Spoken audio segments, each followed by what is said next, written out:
ಹೇಳಿ ಸರ್, ಹೇಳಿ ಧೈರ್ಯವಾಗಿ ಹೇಳಿ ಅಂತ. ಗಾಡಿ ಇಷ್ಟು ದಿವಸ ನಮ್ಮಲ್ಲಿ ಇರ್ಲಿಲ್ವಾ? ಇತ್ತು. ಮತ್ತೆ ಯಾಕೆ ಕೇಳ್ಬೇಕು? ಮನೆಗಿರೋ ಗಾಡಿಗೆ 50 ರೂಪಾಯಿ ಯಾಕೆ ಟ್ಯಾಕ್ಸ್ ಕಟ್ಟಬೇಕು?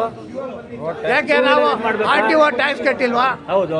ರೋಡ್ ಟ್ಯಾಕ್ಸ್ ಕಟ್ಟಿಲ್ವಾ? ಎಲ್ಲ ಕಟ್ಟಿದ್ದೀವಿ. ಆಮೇಲೆ ಗಾಡಿ ತಗೊಂಡ್ಬೇಕಾದ್ರೆ ಇನ್ವಾಯ್ಸ್ ಟ್ಯಾಕ್ಸ್ ಕಟ್ಟಿಲ್ವಾ? ಎಲ್ಲ ಕಟ್ಟಿದ್ದೀವಿ. ಮತ್ತೆ ಕಟ್ಟಿದ ಮೇಲೆ ಇದ್ಯಾವುದು ಇಲ್ಲಿ ಬಂದು ಮುನ್ಸಿಪಾಲ್ಟಿ ಒಳಗೆ 50 ರೂಪಾಯಿ ಟ್ಯಾಕ್ಸ್ ಕಟ್ಟಬೇಕು. ಏನಕ್ಕೆ ಕೊಡ್ಬೇಕು ಅದನ್ನೇ ಅಲ್ವಾ? ಹೌದು. ವಿಚಾರಣೆ ಮಾಡಬೇಕು. ಗಾಡಿಗೂ ಇಲ್ಲಿ ಕಟ್ತಕ್ಕಂಥ ಟ್ಯಾಕ್ಸ್ಗೂ ಸಂಬಂಧ ಇಲ್ಲ. ಹೌದು. ಗಾಡಿನ ಮುನ್ಸಿಪಾಲ್ಟಿಯವರು ಹೆಂಗ್ ಸಂಬಂಧ ಪಡ್ತಾರೆ? ಇಷ್ಟು ಸಹ ಕೇಳಿದಿಲ್ಲ. ಸಂಬಂಧ ಪಡಕ್ ಸಾಧ್ಯನೇ ಇಲ್ಲ. ಯಾಕೇನು ಈ ರೀತಿ ಟ್ಯಾಕ್ಸ್ ಕಟ್ಟಕ್ ಬರ್ತಕ್ಕಂಥ ಯಾರು ಗ್ರಾಹಕರಿಗೆ ಅವ್ರು ಮಡಗಿರ್ತಕ್ಕಂಥ ವಾಹನಗಳಿಗೆ ಟ್ಯಾಕ್ಸ್ ಹಾಕ್ತಾರೆ ಅಂದ್ಮೇಲೆ ಮುನ್ಸಿಪಾಲ್ಟಿ ಒಳಗಿರ್ತಕ್ಕಂಥ ವಾಹನಗಳಿಗೆ ಯಾರು ಹಾಕ್ತಾರೆ ಟ್ಯಾಕ್ಸು? ನಾಳೆ ನಾವು ನಿಂತ್ಕೊಂಡು ನಮಗೂ ಟ್ಯಾಕ್ಸು.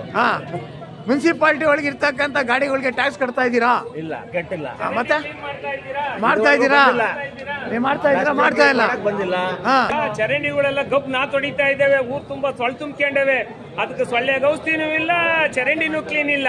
ಹೆಲ್ತ್ ಇನ್ಸ್ಪೆಕ್ಟರ್ಗೆ ಹೇಳಿರುವಿಲ್ಲ, AC ಗೆ ಹೇಳಿರುವಿಲ್ಲ, DC ಅವರಿಗೆ ಹೇಳಿರುವಿಲ್ಲ. ಹೆಚ್ಚಿಗೆ ಮಾಡಿ ಲೋಕಾಯುಕ್ತಕ್ಕೆ ಹೋದ್ರೂ ಇಲ್ಲ. ಅವ್ರು ಹೆಚ್ಚಿಗೆ ಮಾಡಿ ಟ್ಯಾಕ್ಸ್ ಕಟ್ತಾ ನಾವು ಹೆಚ್ಚಿಗೆ ಮಾಡಿದ್ದು ಅವ್ರ ಕಾನೂನಿಗೆ ಮಾತ್ರ ನಾವು ಒಳಪಡ್ಬೇಕು.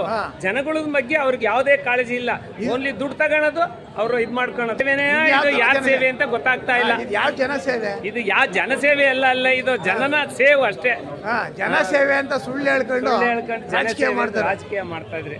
ಯಾರು ಕೇಳೋರು ಇಲ್ಲ, ಹೇಳೋರು ಇಲ್ಲ. ಈಗ ಇದಕ್ಕೆ ಸಂಬಂಧಪಟ್ಟ ಅಧಿಕಾರಿಗಳು ಶೀಘ್ರವೇ ಪರಿಹಾರ ಸೂಚಿಸಬೇಕು, ತಕ್ಷಣ ನಿಲ್ಲಿಸಬೇಕು ಈ ಟ್ಯಾಕ್ಸ್ ಕಲೆಕ್ಟ್ ಮಾಡ್ತಾ ಇರ್ತಕ್ಕಂಥದ್ದು.